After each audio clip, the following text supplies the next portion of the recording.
Hey guys, this is the area of the world that we're going to be talking about today. Once upon a time, during the Younger Dryas, a cataclysm that wiped out the vast majority of the megafauna on planet Earth and destroyed civilization. Well, civilization had to be rebuilt, right? Even in the biblical text, you have Noah landing his ark in Anatolia. Well, this is where the Templar civilization, as we now call it, first originated and built their shrines or temples, or maybe you want to call them time capsules, in the area of Göbekli Tepe, Karahan Tepe, etc. This was later called the Hittite area, the Phrygian area, Asia Minor, what we now call Turkey, or Anatolia, right in the south of the Black Sea. And it shared a lot of customs with its surrounding areas, including Thrace and Crete, which was an island that was very much connected to Asia Minor, to Phrygia. The period that we're going to be specifically talking about is Phrygia, and the gods and goddesses of Phrygia, and how they impacted other world religions. Here we see Mithras killing the bull ritualistically, representing the end of the age of Taurus. But bulls are important to the conversation, but for right now, I just want you to pay attention to the headwear of Mithras. He's wearing a floppy, pointy hat. So is the Scythian, wearing the same pointy, floppy hat. Here we see Thracians wearing the same pointy, floppy hat. Another Scythian wearing the same pointy, floppy hat.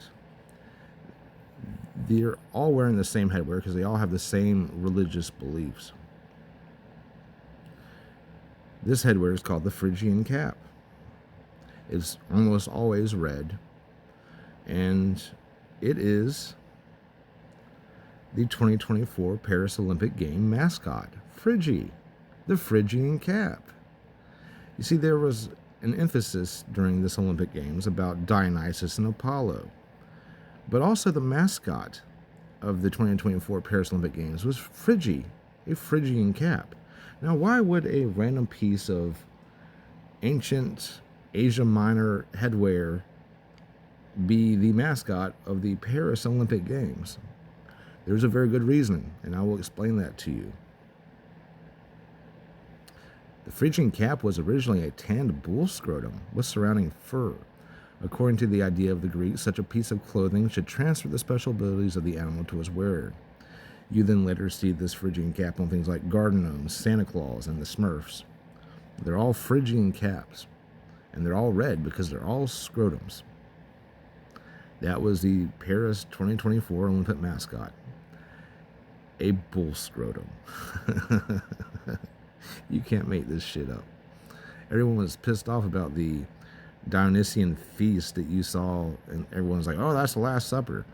There's a lot more to the symbolism in the Olympic Games than an old Greek painting. Also, the Orphic tradition comes from Phrygia. Here we see specifically Orpheus himself wearing a Phrygian cap, because the Orphic cults and the Eleusinian mysteries took place in Phrygia and in Samothrace and Thrace. The islands of Eleusis obviously were where those particular mysteries were celebrated, but the same traditions, the same, I don't want to say specifically Dionysus cults, but mother goddess cults, Cybelean mother goddess cults, had these orgiastic, cacophonous rites, mystery rites, ascension rites, initiation rites. And Orpheus, the Orphic initiation, the Orphic retelling of Greek mythology, all comes from Phrygia. This is going to be very important. This is a quote by Plato Alcibiades, right? Now, back in the day, I made a video about Saturn and how Saturn and Jupiter were the same being. They were two sides of the same coin, two different aspects of reality. But they were dual, like red and blue, black and white, up and down, heaven and earth. They were opposites, Saturn and Jupiter. And Plato Alcibiades says that bound Saturn, infinite Jupiter, and which is mixed from both, united Dionysus. Dionysus is the combination of Jupiter and Saturn, the end of the duality and the rebirth of a god that shares traits of both of these deities, the merging of two opposites into a unified singular. This is Dionysus. Now, I knew back in the day that Dionysus was important, but I didn't understand why. It was because he was the end of the duality. Dionysus. This is the city of Troy. Just like ancient Akron in the south of Russia, it has a circular city wall. The walls of Troy were supposed to be amazing. In fact, the culture that created Troy, which spent some time up in South Russia, they were known for their lofty and thick walls to protect their people. This was brought down into the Anatolian region of Troy. And you know from the whole Helen of Troy thing that the Greeks waged war on the Trojans. Troy was at the very tip over here. You can see the very tip of Anatolia right next to Thrace is Troy. Troy was a Phrygian colony. Phrygia was mostly just based on a series of cities or city-states. One of the goddesses we see that comes from this region is we call Artemis of Phasia. The Greeks called her Artemis because she was a virgin. As you can see here, she's covered in boobs. Also known in Lydia as Upis, once again covered in boobs. Or is she? It's theorized that those aren't boobs at all. They're actually pomegranates, because underneath one of the statues of Artemis of Phasia, we see a whole bunch of these amber ornaments. Looks like they were passed through a string to be giant bandoliers of pomegranates, necklaces covered in talismans. So those might not be boobs at all. They could, in fact, be pomegranates, which would connect her to Persephone, the pomegranate that she takes a bite of in the underworld. This got adopted in Greece, obviously, because of the Artemis Virgin connection, and went down into Ethiopia, where it became Black Diana. Here you see more Black Diana. But at the top, what she has on her head, that cylinder, is actually a city wall. A city wall. Remember that. Remember that Troy has very thick walls.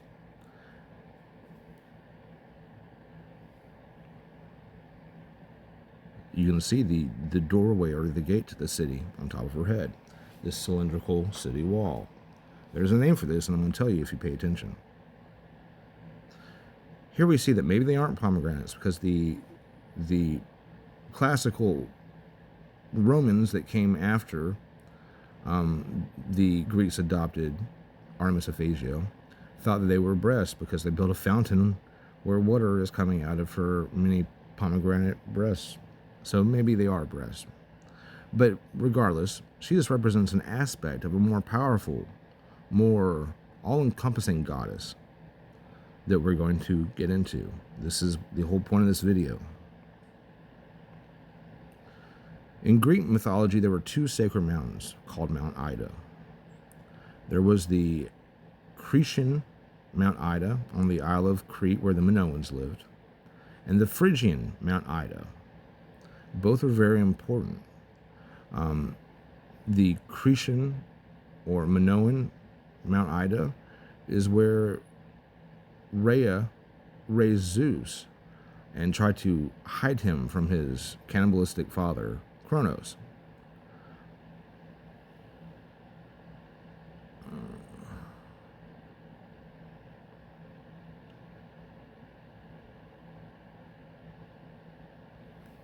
Let's see here. That's Crete. This is... Okay, I guess it's further down in the slides then. So Mount Ida in Crete was the birthplace of Zeus. And in order to hide from Zeus, the nymphs had to make a huge cacophonous clamory of noise to try to keep Kronos from hearing the cries of Zeus. So they made this huge ruckus. Ida might mean wooded hill. Idea is actually another name for a powerful goddess. Idea is an epithet for Cybele. Cybele. Cybele, or sometimes a K instead of a C. This is where the word cymbal comes from, because it's a very loud, noisy instrument that could be used to make it so that you can't hear Zeus. You can't hear Zeus crying if you're Saturn.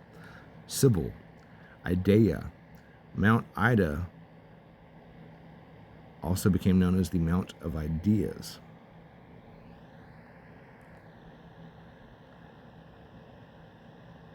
So blah blah blah.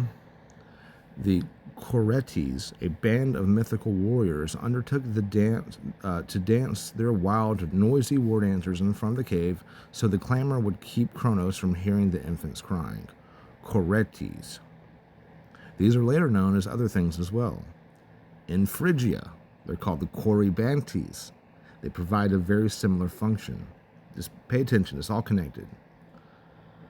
So Anatolia, finally. Anatolia and Mount Ida. Zeus was said to have abducted Ganymede to Olympus from Mount Ida in Anatolia, and he turned him into his cupbearer. He was a beautiful man. In the Aeneid, it said that Anchises, whenever he was praying to Jupiter, a shooting star fell from the sky and landed onto the mountain. This is very important. A falling star landed on the mountain. This is in the Aeneid, which is the story of Aeneas. There's also Mount Ida in Arkansas, and it's covered in quartz. It's where a huge percentage of worldwide quartz deposits are found. Mount Ida, Arkansas. I thought that was pretty interesting.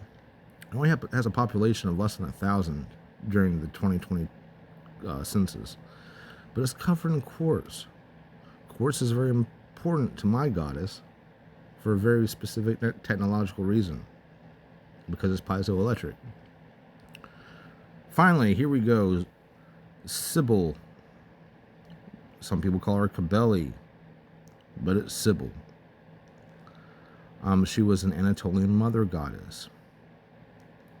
She is Phrygia's only known goddess, and a goddess of Asia Minor and a lot of the Mediterranean. Here we see her enthroned, and she's holding a cornucopia and has a lion next to her, and is wearing that same city wall crown, which is called a mural crown. A mural crown is basically taking a castle and turning it into a throne, a crown. She became particularly assimilated with the aspects of the Earth Mother goddess Gaia, of her Minoan equivalent Rhea, Rhea's mother of Jupiter, and the Harvest Mother goddess Demeter, otherwise known as Ceres. She was an exotic mystery goddess. She has a lion-drawn chariot, lions once again representing her connection to the Lion Gate, to Hattusa, to the two lions, the paired lions. She's almost always flanked by lions, or drawn in a cart or a chariot by lions. Also connected to her is wild music, wine, disorderly, what could only really be described as debaucherous, which comes from Bacchus, once again, orgiastic initiations. Many of the Greek cults included rites to a divine Phrygian castrati shepherd consort named Attis. Attis is going to be very, very important, so Remember that. Attis is the consort to Cybele. In Greece, Cybele became associated with mountains, town and city walls, fertile nature, wild animals, especially lions. The Roman state adopted and developed a cult after the Cybelean oracle recommended her conscription as a key religious ally in Rome's second war against Carthage. You see, the Cybelean oracles said that Rome was going to lose the battle against Carthage unless they brought back the Anatolian, the Phrygian mother goddess, to Rome and worshipped her. The Cybelean oracle told them to go get Cybele in order to beat Carthage. You see, the Romans actually believe that they descend from the Trojans, from the Anatolians, from the Phrygians, by ways of Aeneas. Aeneas from the Aeneid. So the Romans, in order to win that battle, they had to go get the mother goddess and bring her to Rome. So they did that.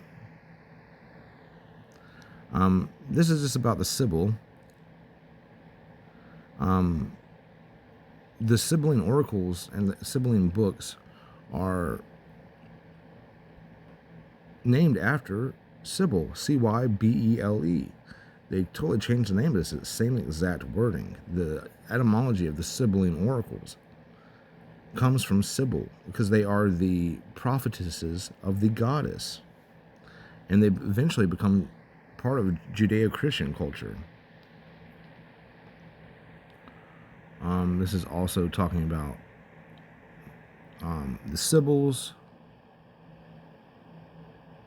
Oh, and how the Sibyls were actually on Mount Ida in the Troad, which is Troy area. The Hellespontine Sibyl, or the Greek Sibyl, preserved the temple of Apollo at Grega. So this is all about the Cybelean books. Okay.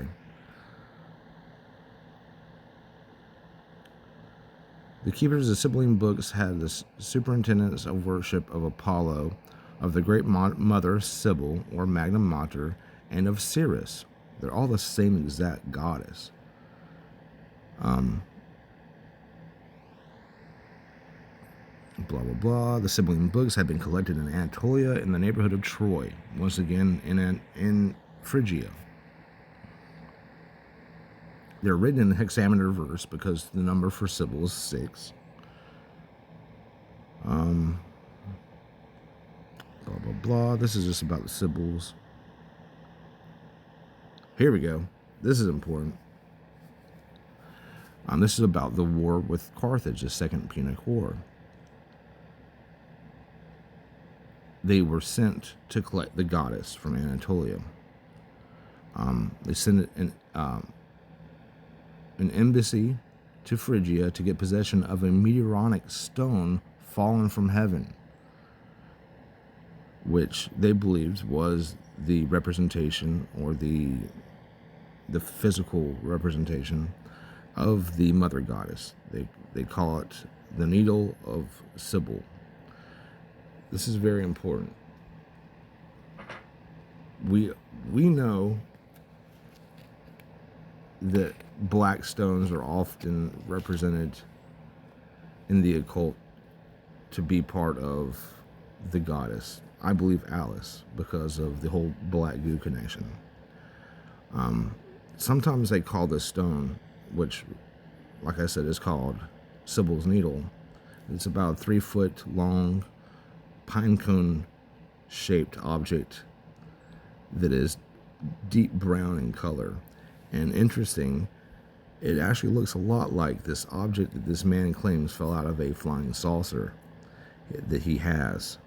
That's made of a weird alloy of a bunch of different metals. The description is very similar to this object that this man has in his possession, which came out the bottom of a UFO. So it's possible that this thing, this conical pine cone shaped thing that they identified with the mother goddess, is actually at the bottom of a flying saucer, or a piece of Alice, or a meteorite that just hit the mountain, like it describes in the Aeneid whenever Zeus is getting prayed to. But this is what they go collect from Phrygia and bring back to Rome and call the mother goddess, this stone. It was actually put on a statue of a body that doesn't have a head. It was put on the statue of the mother goddess in place of a head. Just this cone-shaped stone.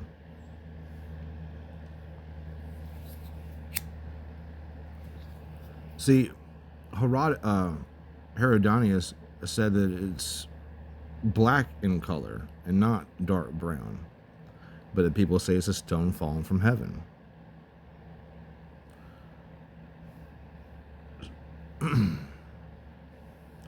Monsignor Bianchini says the object is about 3 feet high, conical in shape, deep brown in color, looking very much like a piece of lava and ending in a sharp point. So it's possible that this object is a meteorite or something else.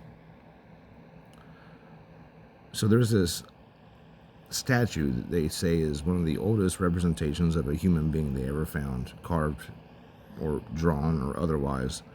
The earliest representation we've found outside of Göbekli Tepe. It's the 6th millennium BC, so 8,000 years ago.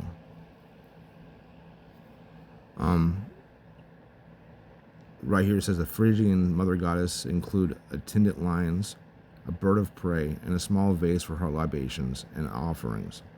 This is that statue that's from 6000 BC. It's of a goddess they call Kubaba. Kubaba is the ancient version of Cybele, and I will show you how. You can see that she's flanked by 2 lions, once again, just like Cybele always is.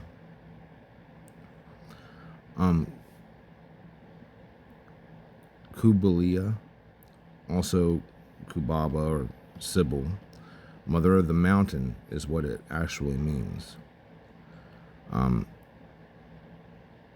May have been influenced by the Kubaba cult, who is a deified Sumerian queen, Kubaba. She is on the king's list from ancient Sumeria, and her son is Zubaba.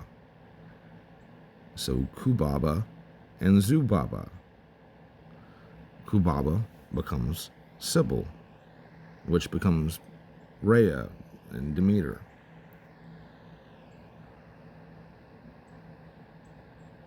Blah, blah, blah. So the image of the mother gods, which was carved into a rock spur on Mount Siphilis,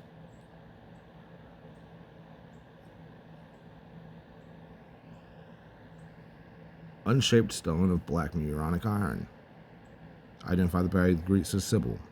Once again, this is showing that they thought that the goddess was a black stone. The mother goddess was suggested to be a mediator between boundaries of the known and unknown, the civilized and the wild, the worlds of the living and the worlds of the dead. Her association was with hawks and lions and stones of the mountainous landscape in the Anatolian wilderness. Anatolian elites sought to harness her protective power in the form of ruler cults. In Phrygia, the Midas monument connects her with King Midas from the Minoans from Crete as her sponsor. So Midas was her cohort as well, just like Attis is seen as a cohort to Cybele. She's wearing the mural crown, once again representing the city walls. Some Phrygians had shaft monuments, which were thought to be used for libations or blood offerings to Cybele. And several centuries,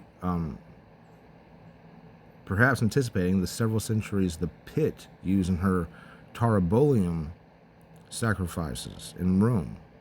The Taurobolium sacrifices to Cybele consisted of them taking a bull up on top of this raised altar that had a floor with slits in it, and they'd sacrifice the bull, and a woman underneath would be praying to the mother goddess, and she would be given a bloodbath That's what a tarabolium is. Very rough. It would be gallons of blood. Homer referred to her as the mother of all gods and of all human beings.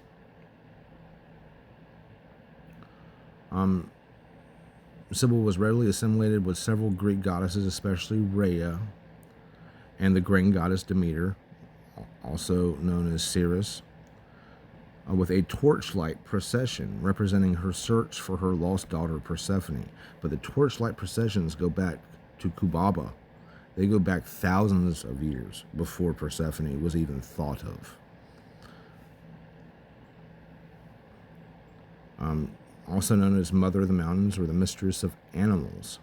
Lions that flank her sit in her lamp or draw her from a chariot. May derive from a Minoan figure, which is not true. The Minoans were just a colony of the Phrygians, which were a slow evolution of the Anatolian Kubaba worshippers. So, combining a putative Minoan Mycenaean tradition with the Phrygian cult imported directly from Asia Minor. So this is kind of a bastardization.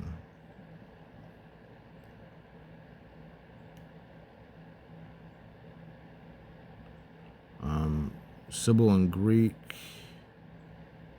She stands alone with Niskos, which represents her temple or its doorway, and is crowned with a polios, a hat, a cylindrical high hat, some with lions in attendance. Her temples were called mitrons, and she was holding a phallus, a dish for making libations to the gods, and a taipanon, a hand drum. Taipanons are very important. You'll see taipanons represented with Cybele a lot. They're key ritual aspects to her mystery rituals. The taipanon was a marker of foreign cults suitable for rites to Cybele or her equivalent Rhea and Dionysus. She often appears with Dionysus. Once again, she carries a taipanon, which is a drum. And I told you earlier about how the Corybantes in Phrygia had to make a bunch of noise to make sure that Zeus wasn't discovered by Kronos. The cacophony, the raucousness, is something that are often present, in fact, exclusively present in her ecstasy rites, ecstatic rites. Apollodorus said that Cybele might have cured Dionysus of his madness, or caused his madness. That's also a possibility. But Cybele had some connection with Dionysus. They're speculating here that she cured him, but she may have been the cause of his madness all along, because their rites are almost identical, Dionysus and Cybele. Here we see Cybele being drawn by lions. Nike is there, as well as Apollo looking down on them. The cults of Dionysus and Cybele shared several characteristics. A foreign deity arriving on a chariot drawn by exotic big cats, Dionysus by tigers or panthers, Cybele by lions, accompanied by wild music and ecstatic entourage of exotic foreigners, people dancing around and making a bunch of noise. 1st century BC, Strabo says that Rhea Cybele's popular rites in Athens were sometimes held in conjunction with Dionysus' procession. See, their festivals, their rites, their initiation rites are literally the same. They take place concurrently. It's a ritual not of the Great Mother or of Dionysus, but of Dionysus and the Great Mother. Cybele was also the focus of a mystery cult, chthonic aspect. Only people who went through the initiation could be involved in the mystery cult. Reliefs show her alongside young female and male attendants with torches. Once again, the torches of Demeter looking for Persephone. Literary sources describe joyous abandonment to the loud, percussive music of the tympanum, castanets, clashing cymbals, and flutes, and the frenzied Phrygian dancing. They were all very fucked up, I can assure you of that. They got high a lot of different ways. Not just through cannabis, which they definitely used. Hell, there's one part of a Phrygian tribe that were even known as the people who walk and smoke. So these people got fucked up, but they had a lot of different brews that they would use to go into deep ecstatic states. You see this passed down in the Eleusinian mysteries, where they use an orgasticized beer or a wine to bring people to contact with the divine. In fact, the Sufis still use frenzied dancing as a way to maintain that state of mind.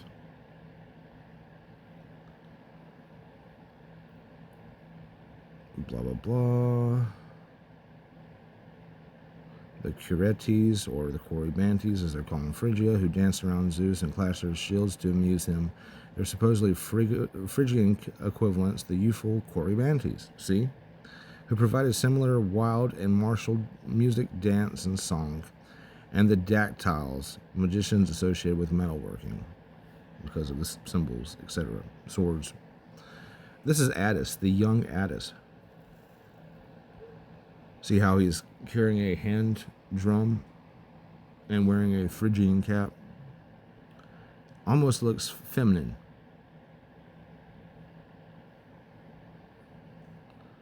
Blah, blah, blah. Attis's cult. He was also often wearing the Phrygian cap and carrying a shepherd's crook because he was a shepherd. Or he was found by shepherds in the reeds along a riverbed. A river shore, just like Moses was supposed to have, by the way. So the goddess Cybele, with the right hand, she hands him a jug and welcomes him into the cult, and shares her own libations with him, basically giving him apotheosis, making him become a god. Attis is often also shown playing the panpipe or the syrinx, just like Orpheus or Pan.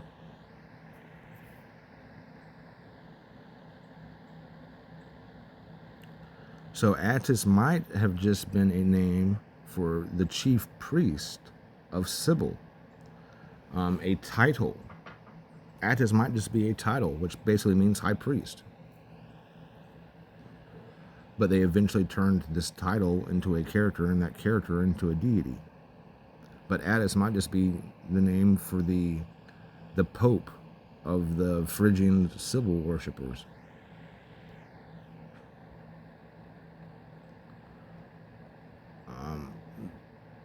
Romans called Cybele the mother from Mount Ida, specifically, which is very important. They adopted her cult during the Second Punic War. And after dire prodigies, including a meteor shower, a failed harvest, and a famine, they asked they first asked their own oracles, and then they asked the Sibylline oracles, and the Sibylline oracles and their oracles both say they need to go get the Great Mother from the Phrygians.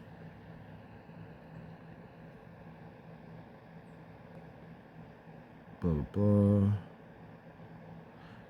The Greek oracle at Delphi confirmed the goddess should be brought to Rome. So they went and grabbed the black Meuronic stone, the needle of Cybele, and brought it to Rome, where they already had a statue prepared, and they stuck the fucking stone on her head. The best man in Rome was chosen to meet the goddess at Ostia. The reason they sent the best man in Rome is because they were looking for an Adonis, a Attis type character, a consort to allure the goddess. They wanted to make sure they sent their most handsome guy, because she's always fucking these handsome guys throughout various religions, the mother goddess.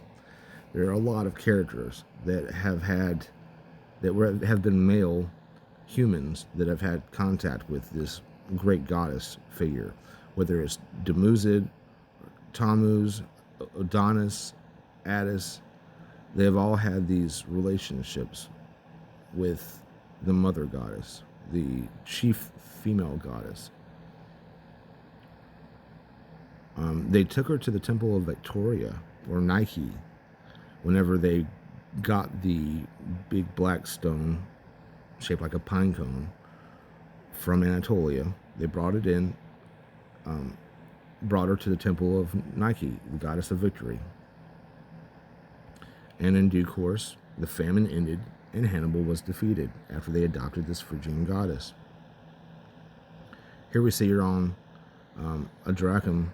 It's once again portraying her in the mural crown, which is the city on her head, because she was the goddess that protected civilization.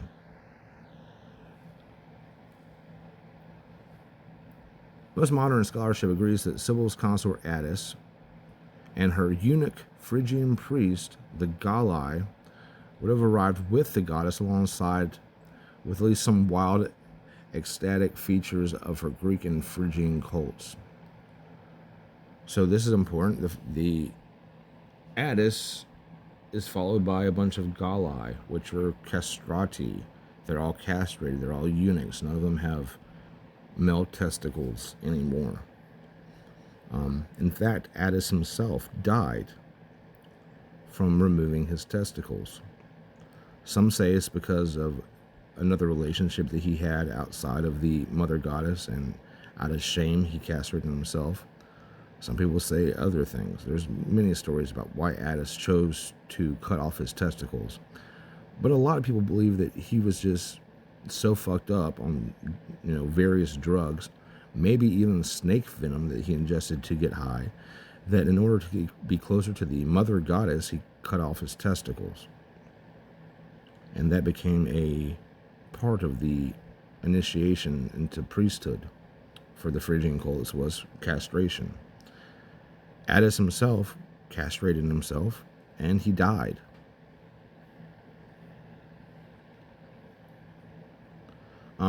This is showing that this is the mother goddess of Troy.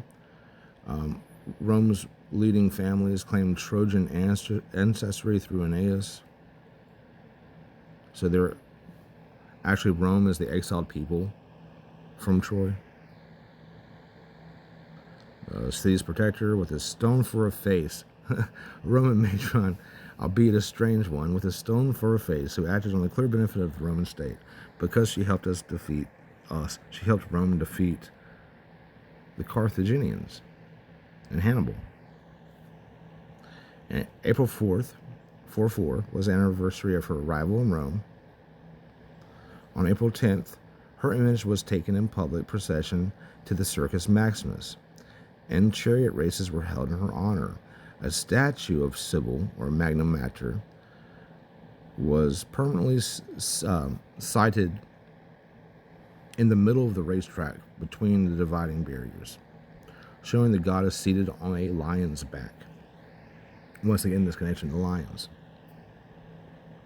This is a depiction of the mural crown, which, once again, could be a village, town, region, province, or an entire civilization.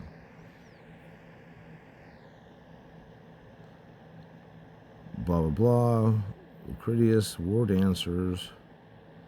So he's just describing the procession of the mother goddess. The perfumed Galli waving their knives that they used to castrate themselves. Wild music of thrumming tympanons and shrill flutes. They cast down rose petals and scattered them. Burned incense. And the goddess's sculpted image wears the mural crown, a lion-drawn chariot carried high on a bier.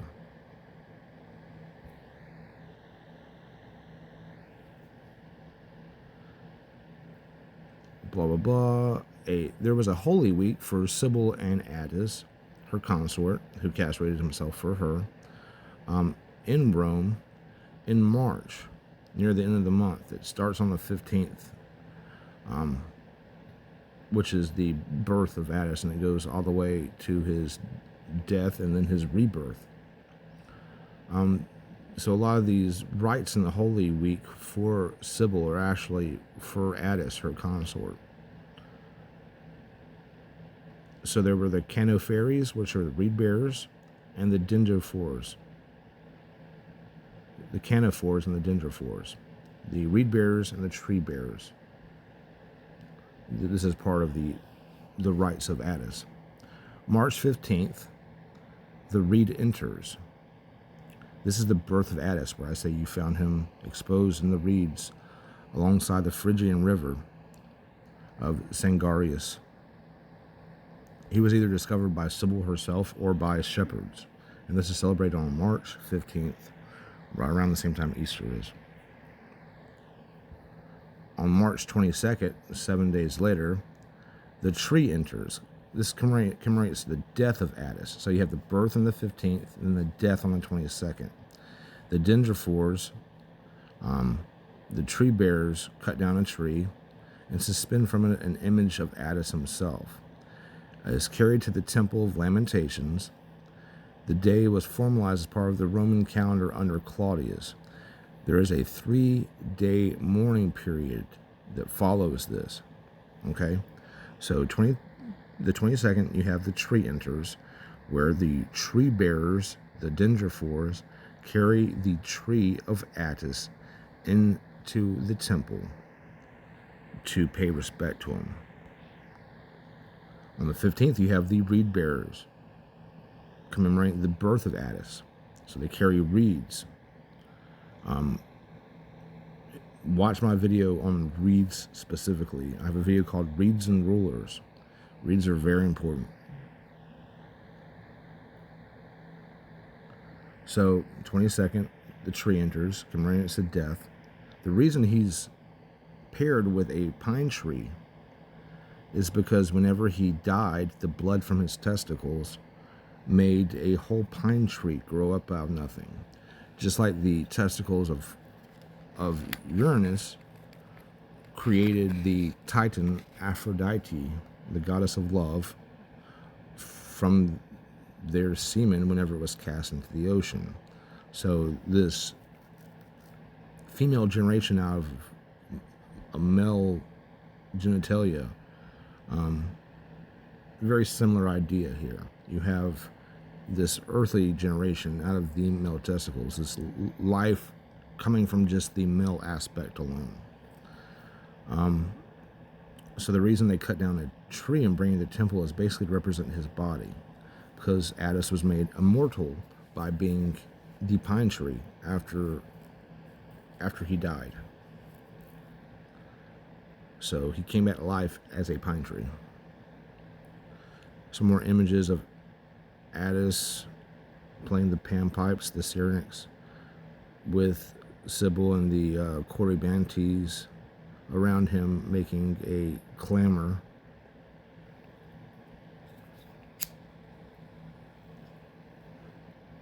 The Corybantes were the armed and crested dancers who worshiped the Phrygian goddess Cybele. This is what's happening on during the Holy Week of Attis and Cybele.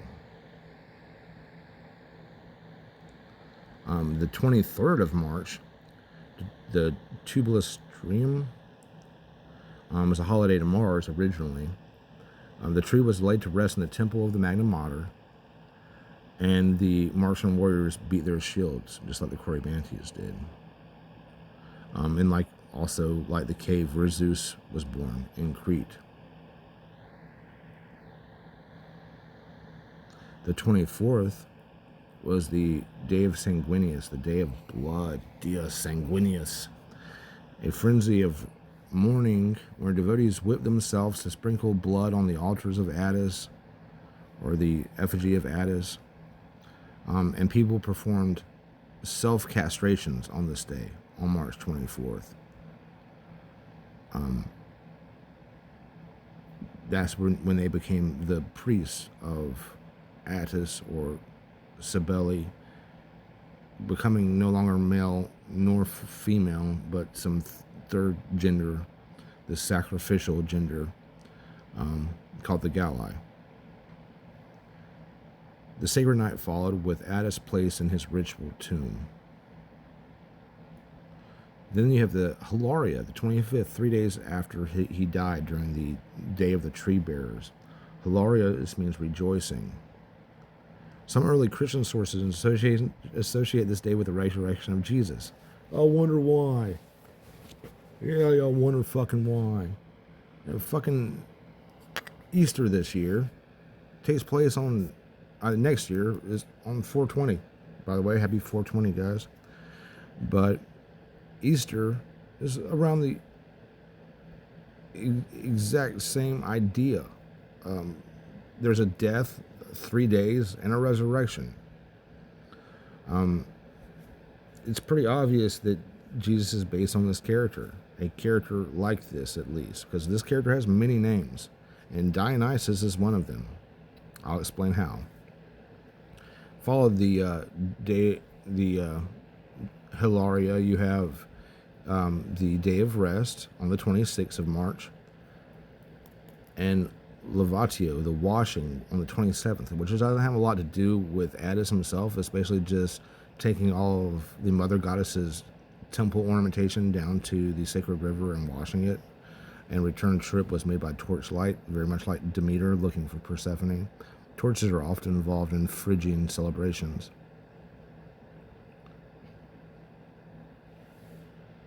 Then after that, on the 28th, this is the initiation period into the mysteries of the Great Mother, where those who became Gaia on the Day of Blood then became part of this cult to the Mother Goddess. A lot of them ended up living in or around the holy temples, the mitrums of Cybele. Guess where the largest Phrygianarium are?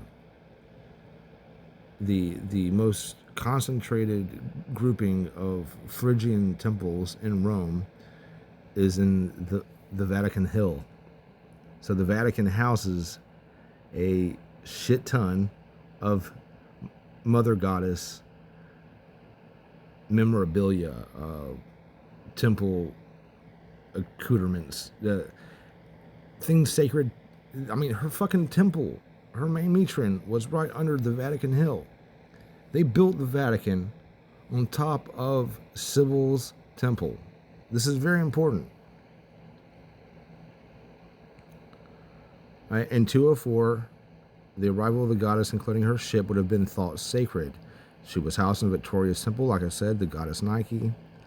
Rome seems to have introduced evergreen cones, pine or fir, to Cybele's iconography. That's not true at all. The pine cone has been part of Cybele's iconography for a long time. And the pine cone might just represent the needle of Cybele, that rock that came from Anatolia, because it looks a lot like a pine cone.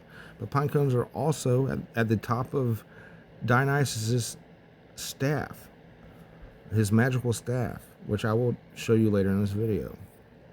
Blah, blah, blah.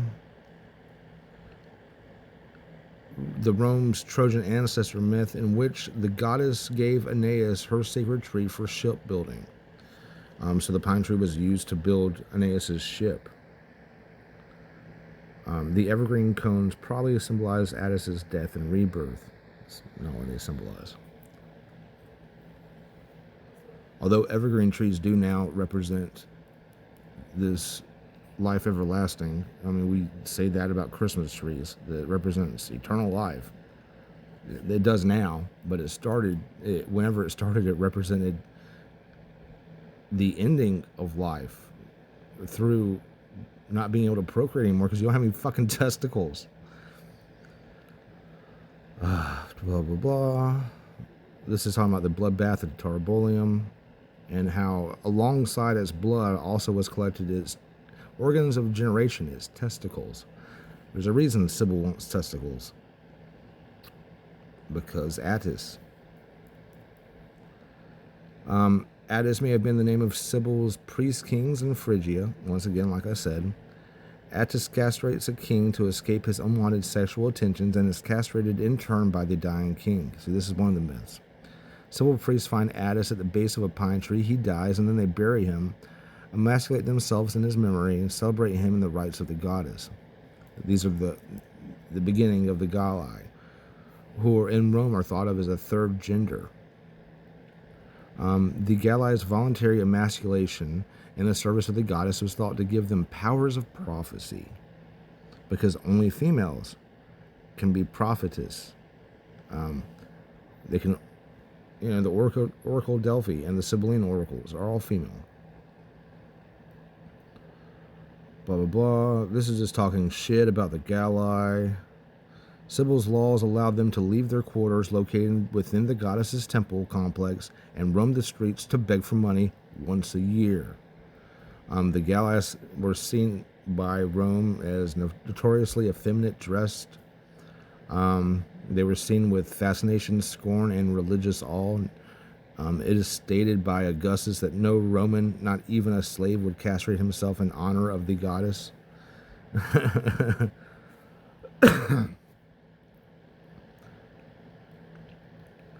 The Gaia remained a presence in Roman cities well into the Christian era. This is St. Augustine talking about the Gaia. He says he saw them parading through the squares and streets of Carthage with oiled hair and powdered faces, languid limbs, and feminine gait, demanding even from the tradespeople the means of continuing their life in disgrace. So Augustine was kind of a dick.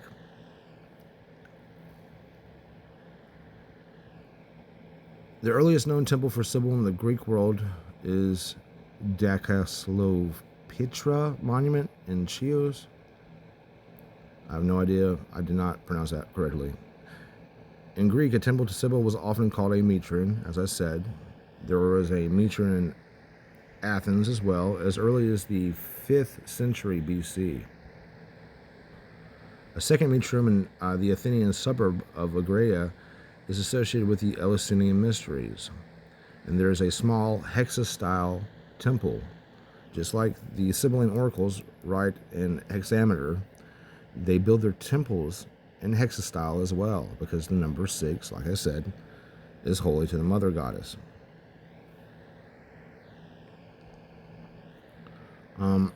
Her main temple stood high, overlooking the valley of the Circus Maximus, because of her connection to animals, and it faces the temple of Osiris.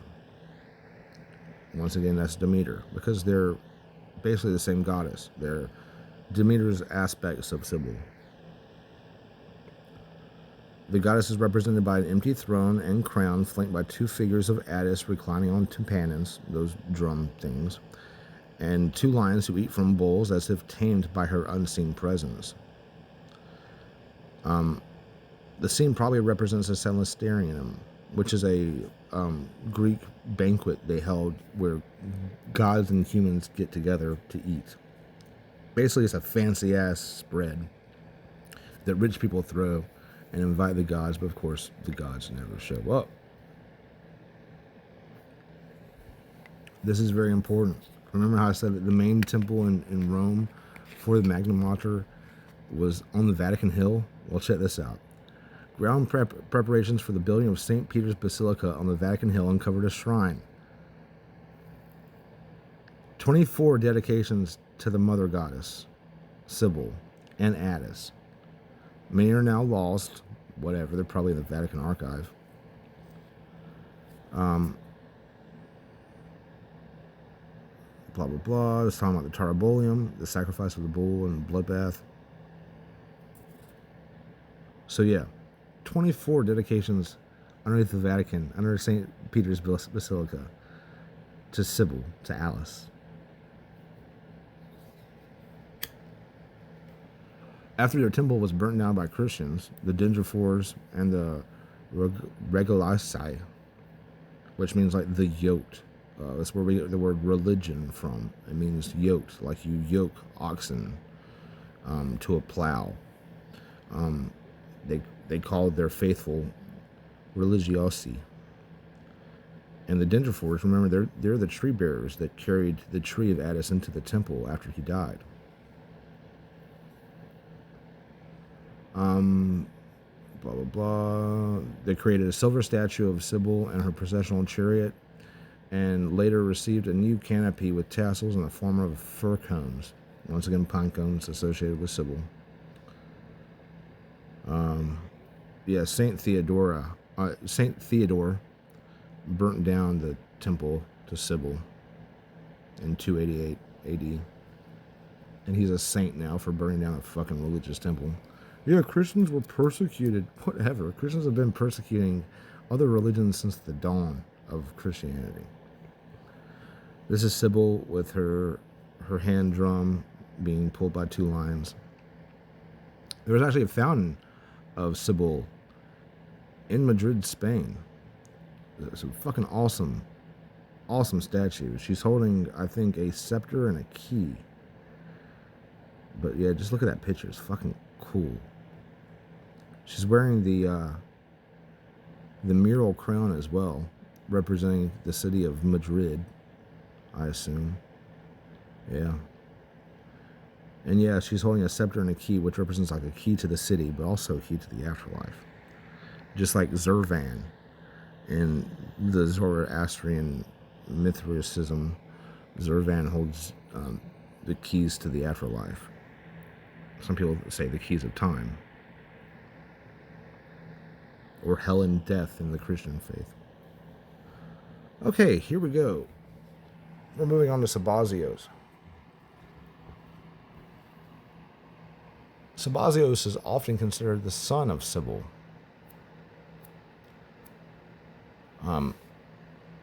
Later associations pair him with Dionysus because they're the fucking same thing.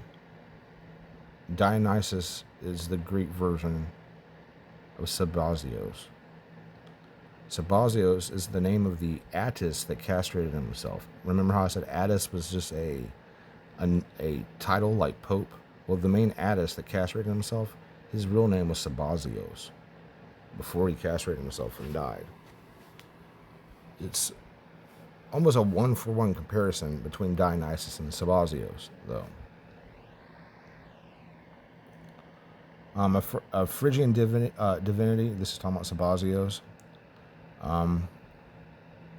commonly described as a son of Rhea or Cybele, but in later times he was identified with the mystic Dionysus, who hence is sometimes called Dionysus Sabazios.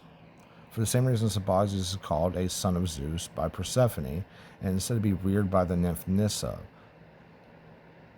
he was torn into 7 pieces by the Titans. So you have him being torn into 7 pieces, just like Dionysus was. See, Dionysus wasn't always called Dionysus. The first incarnation of Dionysus was called Zagreus. Zagreus was the favorite son of Zeus, the product of Zeus making love with Persephone, his own relative, which is pretty common in Olympian Titanic relationships. So Zeus fucks his cousin, creates Dionysus, then called Zagreus, and actually gives Zagreus his fucking thunderbolt and proclaims him to be the prince of heaven, the inheritor of all of heaven. His prince, the prince of Zeus, was Dionysus, was Zagreus. But some people didn't like that, so the Titans went after him and tore him into 7 pieces. The only part of Zagreus that was left was his heart.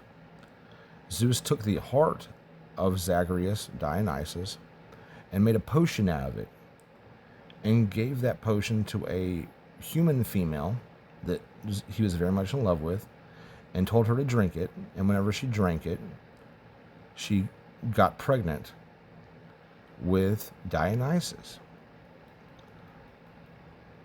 Unfortunately, she died the mother of Dionysus, the person who carried him for the majority of his pregnancy. Her name was Semele, very close to Cybele.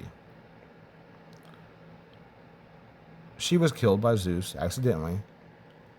She was tricked by Hera into asking Zeus to show his true form to her, and whenever Zeus revealed his true form to her while she was pregnant with Dionysus, no less, it fucking vaporized her. The only thing that was left of her body was the fetus of Dionysus. So Dionysus was about to die, and Zeus decided to sew him up in his thigh. And the rest of the pregnancy was from the womb of Zeus's thigh. And Dionysus was eventually born from the thigh a second time by... Dionysus was born a second time from the thigh of Zeus. So you have the first time he's born from Persephone, then he's put in Semele, and eventually he's put into Zeus himself. So this is a god that was born 2 times, was pregnant, was inside of a person's body 3 times. But Sabazios has exactly the same creation myth. Sabazios' creation myth is Zagreus' creation myth. Zagreus, the Aegis, just means God. So Zag, God. Basically the child of Zeus is what it means. The god of Zeus. He was torn into 7 pieces though. The only part that was saved was his heart. In Greek mythology, Ashera and Ida are nymphs of Mount Ida, the daughters of Melusus, leader of the 9 Curetes. See, the nymphs raised Zeus with Rhea on Mount Ida. Okay? Also, Rhea raised Dionysus. And a group of nymphs also raised Dionysus. So they have this weird connection. It's almost like Zeus is the advanced version of, Dionysus is the advanced version of Zeus. It's like Zeus 2.0 is what Dionysus is. The combination of Kronos and Zeus is Dionysus, this chthonic god of underground moisture that brings about vegetation growth, combining aspects of rain from the sky god with the fertile receptive child of the grain goddess Demeter with her daughter Persephone, which is like the beginning of the planting season, the thrice plowed field. In Greek mythology, the infant god Dionysus was raised by nymphs on Mount Nysa, as opposed to Zeus, who was raised by nymphs on Mount Ida. Zeus entrusted Dionysus to the care of Nysa nymphs to protect him from Hera's anger, just like Zeus was being protected from Kronos' anger.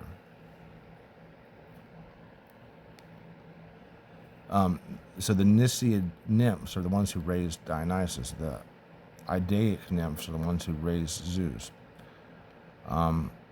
There was actually a city that Alexander the Great invaded, and they asked him, please don't destroy us, because, Nyssa is named after the nursemaid of Dionysus, and she's actually buried in the town of Scythopolis in Israel. They even claimed Dionysus as its founder. So Dionysus is Israeli. Dionysus was born in Scythopolis, which is where the Scythians were first created. The Scythians have the name Scythians because they come from Scythopolis. That's why they have Phrygian caps. And it's even said that the Israelis come from Crete, that they were exiled from Crete, but Judea comes from Idea, Mount Ida, because they are descendants of Cretans. It's all a big fucking pool of the same shit, repeated over and over again in different ways, because this division of information at a time in the early Bronze Age and late Copper Age. It created all these myths. They're basically the same myth being told over and over again in different ways with different names. The staff of Dionysus is called a thyrsus staff. I really love this staff. It's a long staff or a rod topped with a pine cone with grapevines and ivy vines going up it. Now, why is this? Well, the rod that the staff is made of is actually a fennel rod, or sometimes a reed, but mostly a fennel rod. And the reason ivy is present is because fennel and ivy were both known as contraceptives. They were both used to stop pregnancies or to induce abortion. In fact, the heart symbol that people use on Valentine's Day and send to their boyfriend or girlfriend, the heart symbol is just a depiction of an ancient Indo-European and Mediterranean method of birth control, which was a little leaf that was heart-shaped that people would take so they wouldn't get pregnant after they had sex. So a heart doesn't mean love. It means I want to fuck you and not have kids with you. That's what a heart means. In the same way, Dionysus' thyrsus staff was a monument to contraceptives, topped with a pine cone of the mother goddess Cybele. Because not only is Dionysus, Sabazios, Attis, it's all the same fucking thing. Not only is he the son of the mother goddess, but her consort. He's a mother lover. In Sabazios' religious portfolio, we also have serpents. Serpents were sacred to him. The god Sabazios was also portrayed with horns because it said he's the first one to yoke oxen to the plow. This goes back to why they call their faithful religioso the yoked, because Sabazios yoked the oxen to the plow. They are yoking themselves to the mother goddess, religioso. So they gave him horns to represent the oxen, which later translates to Dionysus and to his friend Pan. That's why they have horns. It also represents the horn of the crescent moon in gods in the same area, which we'll see here in a little bit. It's one of the slides. The reason serpents were sacred to Sabazios, that's hard to say. The reason serpents were sacred to Sabazios is because the North African horned viper produces a venom which, if taken in a small amount, would give you DMT-like hallucinations. Some people even say this is what Jesus really died of. In Greek mythology, Rhea is considered Dionysus' grandmother. That's why Rhea isn't a perfect combination of Cybele with... it's not a one-for-one comparison. Rhea is just analogous to Cybele. Cybele also has aspects of Aphrodite, Ishtar, Inanna, Demeter, and Persephone. Rhea raised Dionysus with the nymphs from Nyssa after his mother Semele was killed by Zeus accidentally. And Rhea actually stopped the madness of Dionysus, just like Cybele was supposed to have stopped the madness of Attis or Sabazios. See, Attis and Sabazios are the same being too. Attis is just a title. Persephone and Dionysus are connected through the Orphic legend, once again Orphic from Phrygia, that Dionysus was the son of Zeus and Persephone, also known as Zagreus. See, I was telling you about this. In Orphic legend, Zagreus, the son of Zeus and Persephone, was named as Zeus's successor. Hera, Zeus's wife, was angered by this and convinced the Titans to murder Zagreus. Hera is such a bitch. The Titans tricked Zagreus with toys and a mirror, and then they tore him apart and ate him. Athena saved Zagreus' heart and told Zeus, who then struck the Titans with a thunderbolt. See, they managed to get the thunderbolt away from Zagreus because they knew that Zagreus, with the thunderbolt, could defend himself. And sometimes it's not Athena that finds the heart of Zagreus and gives it to Jupiter or Zeus. Sometimes it's actually Hecate. So, just want to throw that out there. Hecate is a pretty important goddess in my opinion. Unification of the gods. And the unification of Zeus, Hades, and Dionysus represent the birth, death, and resurrection of a deity. The conception of, the taking of Persephone by Hades, and the conception and birth of Iacchus. Iacchus was also a name for Dionysus. Very similar to the name in Hebrew for Jacob, which is interesting. So Zagreus was unifying the realms of Hades and Zeus. In Greek mythology, Demeter is the daughter of Rhea, meaning Rhea is Demeter's mother. Both are goddesses associated with the earth and fertility, with Rhea considered the mother of the gods, and Demeter specifically linked to the harvest and agriculture. Demeter is just Osiris, the same exact god. The biggest planetoid we have in the meteor belt is named Osiris.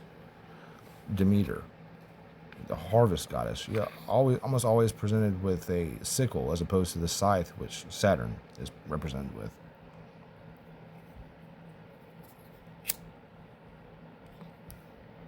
The connection of Sabazios with the Phrygian mother of gods accounts for the fact that he was identified to a certain extent with Zeus himself, who is mentioned as Zeus Sabazios. Both Zeus and Dionysus have been brought up by Cybele or Rhea. See, there's this connection once again. Like I said, Dionysus is Zeus 2.0. There's some more information about Sabazios. Zeus, just like Zeus, Zeus is Zeus, is Deus, is God, right? So Sabazios means Saba, God, basically. The Greeks interpreted Phrygian Sabazios as both Zeus and Dionysus because they're the same thing. One's just a more advanced version of the other. And he wields a characteristic staff of power, or a thrice's staff, or a thunderbolt. This is Sabazios and Attis. On attaining manhood, you obeyed your mother in the initiations and the other rituals and read aloud from the cultic writings. You rubbed the fat-cheeked snakes and swung them from your head, crying, Aoi, Saboi, a Hutus Attis, Attis Hus, which is Sabazios and Attis. The chant that the Bacchics scream whenever they're going through their bacchanalia, or the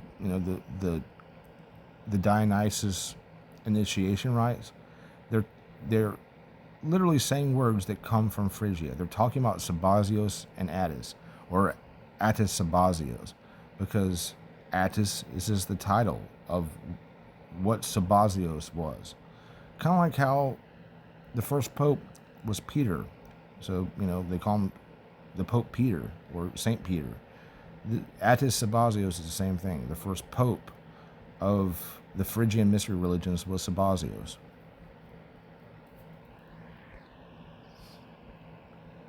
Strabo linked Sabazios with Zagreus, like I just did earlier. They have the same exact creation mythos, being torn apart by Titans. Diodorus Siculus conflated Sabazios with a secret second Dionysus, born of Zeus and Persephone. Zeus Sabazios. See? It's all fucking connected. All of it. This is Suda from the 10th century. He says Sabazios is the name of Dionysus. This is because of the Bacchic cry Sabazine, like I was just telling you about. They cry Sabamos as a reaction to Sabazine. Saboi is those places that have been dedicated to Attis, or to Sabazios and his Bacchantes. Saboi is a term for those who dedicated to Sabazios, and that is to Dionysus. Bakkoi Saboi is what they call their initiates. This is the thrices staff that I was talking about, with the picon on top, the rod of a fennel, and then grape leaves and ivy leaves. Mostly it's just ivy. Grapes didn't get associated with him until the Greeks got a hold of him. This is important, I think, because I have it completely highlighted. The castration of the sky, Uranus, by his titanic son, Kronos, is therefore the first act producing the male-female dipole on which the god-goddess conception hinges. The ancients equate the stars of heaven with the souls, and these are portrayed in the Cronian myth as a seed spilling from the castrated genitals of the sky into the oceans. The Roman word for Kronos, Saturn, is actually an epithet derived from the Greek word Sathi, which means penis. From the Dionysian satyrs are named. So Saturn literally just means cock. And the satyrs, like Pan, just are little cock people. So it's kind of interesting. And this is just explaining that the sky impregnated the ocean to create love. It's hard to explain a lot of these ancient religions. Okay, Bacchus, which is Dionysus, he sat in for Apollo once a year when the sun god was deemed to be taking a holiday among the noble barbarians of Hyperborea, somewhere beyond the river Arandinus.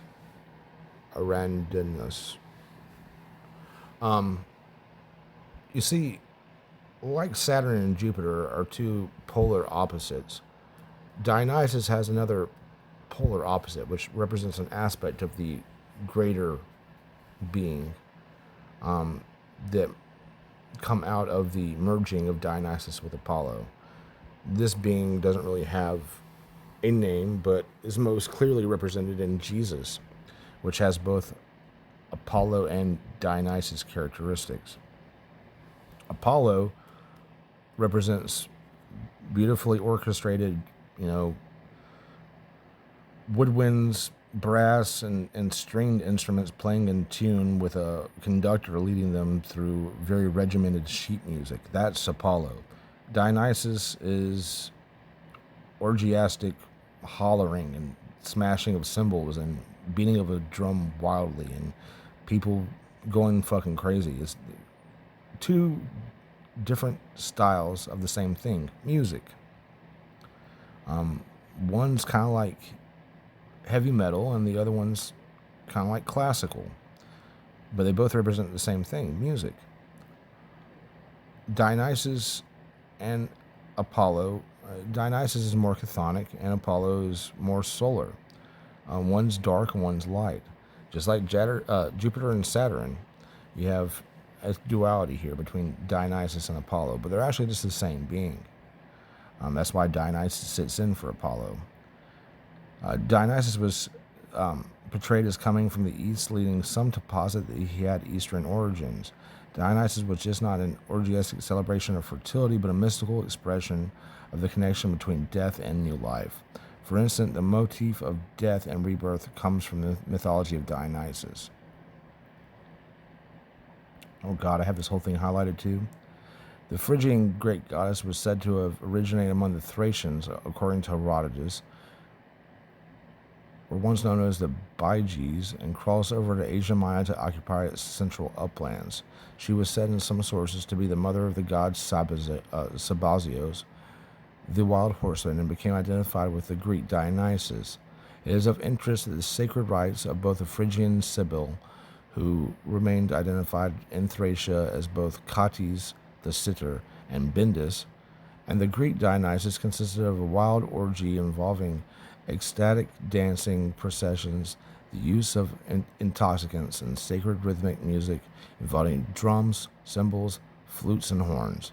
Participants emphasize the mysteries of nature's chthonic fertility and recurring constancy, whereas the Dionysia were typically led by a female celebrant. The rites of Cybele were led by a priesthood of castrated eunuchs who took the roles of women. In spite of this, the similarities were striking and point towards a common older religion whose origins lay as much with Europe as they did with Indo-European Asian. So this is just saying once again, Sabazios and Dionysus are the fucking same character. They have the same rights. They have the same religion. Cybele's shrines were always in the highlands on top of mountains because, once again, Mount Ida is very important to her. The same was true of Rhea, who has a shrine on Crete in Mount Ida, where Zeus was hidden from Kronos. The other Mount Ida, the Phrygian Troad, was sacred to Cybele. This is information we've already covered. Sabazios and the Phrygian moon god Min. There is a moon god, not a goddess, a moon god called Min, M-E-N. This is where we get the word menstruation. Menstruation. You ever wonder why it wasn't womanstration? Well, this is why. Menstruation. Sabazios' hands from the later Roman Empire is the god that is sometimes depicted wearing lunar horns. See, right here, you see these hands that are dedicated to Sabazios or Dionysus. Sabazios has horns, just like it said that he has horns because he is the first to yoke the bull or the ox to the plow. Well, he might have had horns to represent the moon himself. And you can tell this is a Sabazios or a Bacchic Dionysus figurine of a hand because of the pine cone. These are Sabazios' hands. You see them all over the place. A lot of times they're put on top of poles, kind of like the Thraces. Sabazios might somehow be related to another masculine lunar god of late antiquity in Asia Minor known as Min. Min's cult was venerated not just in ancient Phrygia, but its influence extended all the way to northern Hellas. Here we see Min. Behind him on his back, you either see a shield, because they had shields with cutouts on top that were crescent shaped, or the lunar horns, the horns of the crescent moon. He's holding a Thraces staff with a cone on the top, and he's standing on top of a bull, just like you see in the cults of Mithra. But yeah, that's a statue of Min. It is Dionysus. They're the same fucking thing. Sabazios might somehow be related to another masculine god known as Min. I think I've already gone over that. This is where we get menstrual cycle from. He's the god of months, Min. Given the depiction of him with very similar iconography as Sabazios, it would appear that they are possibly one and the same god, perhaps a young Sabazios. So Attis, Sabazios, Min, they're all the same Phrygian god. And then you have another one too. Endymion, the lover of the moon, Selene. Very similar sounding name. Endymion, the Mion at the end is just Min. So this is another representation of the same exact god. It has the same suffix as Min. Endymion's active role as the lover of an important goddess is very much like Attis, or Sabazios, or Adonis, or Tammuz, or Damuzid. They are lovers of a powerful goddess, and something horrible typically ends up happening to them. Although Endymion was never, that I know of, associated with the pine tree or pine cones, Attis, like Sabazios and Min, certainly was. The evergreen and erect pines, which cloaks Mediterranean mountainsides, had an important phallic meaning to these seemingly related religious mystery cults, and also were important for shipbuilding. In fact, Dionysus was said around Mount Nysa, where the Nicaean nymphs raised Dionysus, it was supposed to be surrounded by cedars.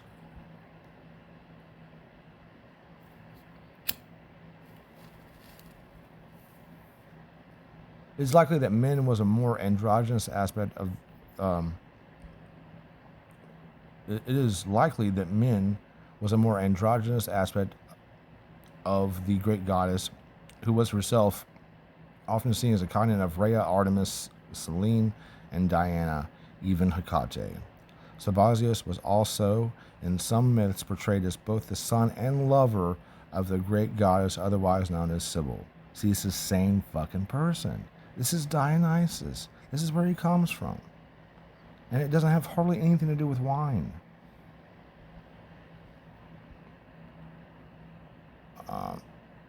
Here we go.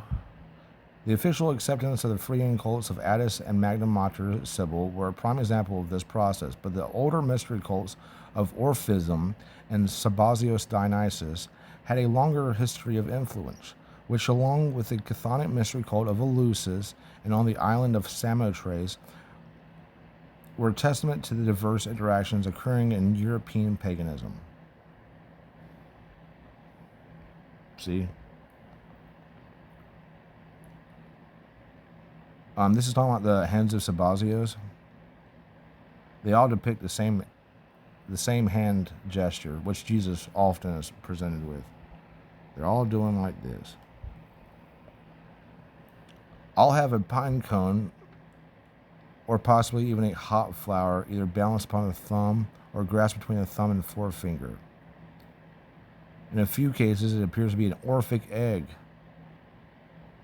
And there's often a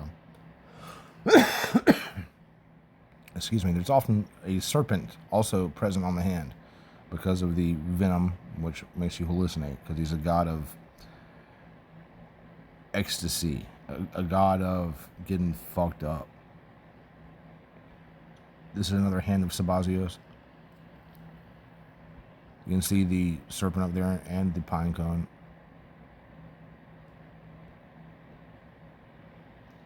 So where does this all come from? Where does Sabazios come from?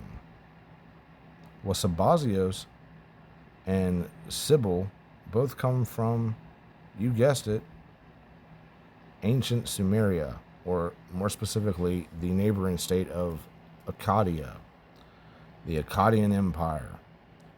On the king's list, we see both Kubaba present and her son, who rules after her, Zababa. They eventually become Cybele and Sabazios. See, Zababa, very similar to Saba. And then you just have Zeus on the end. Saba, God. And Cuba, Ba. Bods means God in Akkadian. Shrines in honor of Kubaba spread throughout Mesopotamia. And like I said, Kubaba is the 6,000 or 8,000-year-old version of Cybele. Shrines in honor of Kubaba spread throughout Mesopotamia. In the Hurrian area, she is identified with Kebet or Hepet, and the title of the Hurrian mother goddess, Hana, which means mother of mother. So the grandmother of everything. Cybele is associated with mountains, towns, city walls, fertile nature, wild animals, lions, Trojan goddess, blah, blah, blah. You already know all this. Many of the cults of Cybele included rites to the divine Phrygian castrate's shepherd consort Attis. Attis was also a Phrygian god of vegetation, self-mutilation, death, and resurrection. He represents the fruits of the earth which die in winter only to rise again in the spring. Just like Jesus, just like Dionysus. Dionysus made water into wine, just like Jesus did. There are so many different aspects of Dionysus and Apollo within Jesus. It's fucking insane. But Attis is very similar to Adonis, who was in love with Aphrodite and was killed by a wild animal. This represents a common archetype which repeats itself all throughout that area. The Syrian Adonis is Gaus. The Egyptian is Osiris. The Semitic is Tammuz, Baal-Haddad, or Damuzid. The Etruscan, Atunis. The Phrygian, Attis. All of which are dying and resurrecting gods who were in love with a goddess who were associated with vegetation. And they all start off as human.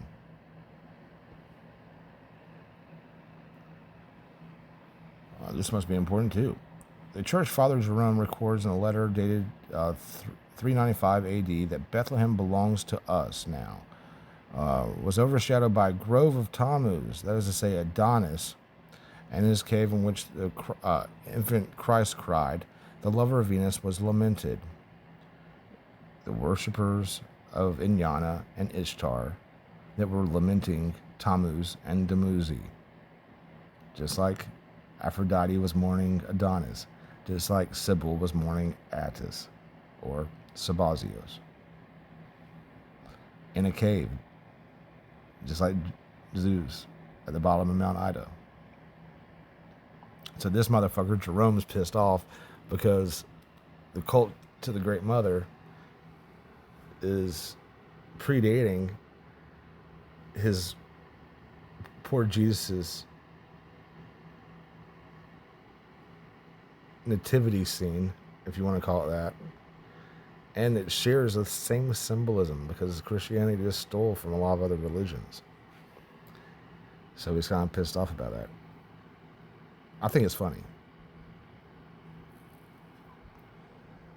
In Akkadian times, the city's patron deity was Zababa, who was at one point a king, just a regular old person, and Zababa, along with his wife, the goddess Inanna. Sabazios is a horseman. Oh, fuck. What did I do?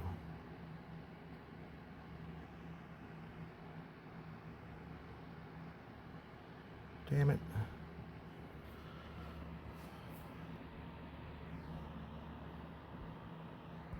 There we go. Sorry, guys. I'm stupid.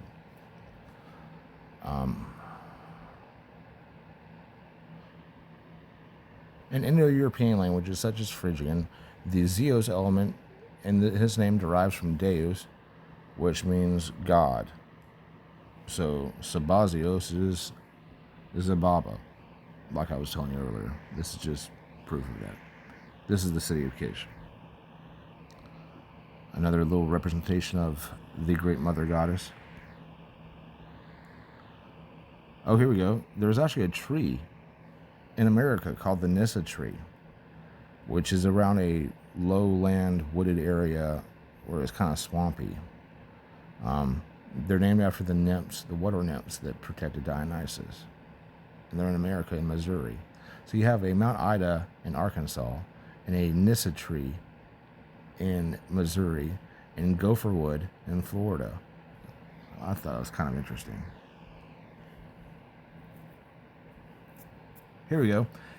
And this is just proof that Attis and Sabazios are the same being, just like they're also Dionysus, Bacchus, Adonis, Tammuz.